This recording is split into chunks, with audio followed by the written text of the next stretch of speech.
Welcome to my channel and subscribe it for more motivational videos.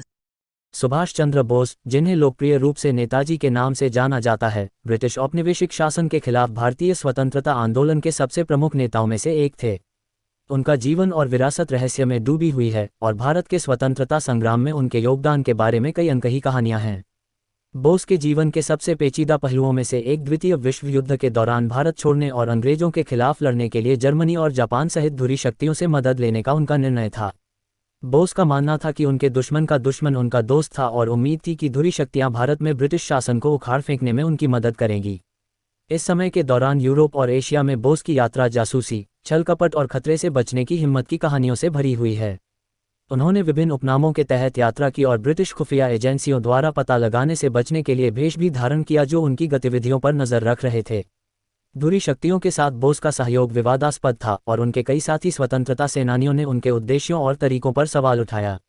हालांकि बोस भारत को British शासन से मुक्त करने के अपने दृढ़ संकल्प पर अडिग रहे और धुरी शक्तियों के साथ अपने गठबंधन को अंत के साधन के रूप में देखा। दुखद रूप से भारतीय स्वतंत्रता के लिए बोस की खोज असामयिक रूप से समाप्त हो गई जब 1945 में एक विमान दुर्घटना में उनकी मृत्यु हो गई। अपने जीवन से घिरे रहस्यों के बावजूद सुभाष चंद्र बोस स्वतंत्रता के लिए भारत के संघर्ष में एक महान व्यक्ति बने हुए हैं।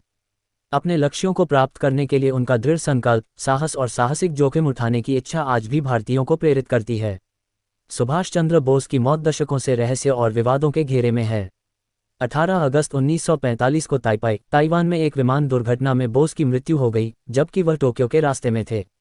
हालांकि ऐसे कई षड्यंत्र सिद्धांत हैं जो बताते हैं कि बोस की मृत्यु विमान दुर्घटना में नहीं हुई थी और ब्रिटिश निगरानी से बचने और एक अलग पहचान के तहत एक नया जीवन शुरू करने में मदद करने के लिए उनकी मृत्यु का मंचन किया गया था। एक सिद्धांत बताता है कि वह उत्तर प्रदेश के फैजाबाद में गुमनामी बाबा नाम के एक पवित्र व्यक्ति के रूप में रहते थे। 2015 में भारत सरकार ने बोस की मौत की जांच करने और उपलब्ध सबूतों की जांच के लिए एक समिति का गठन किया।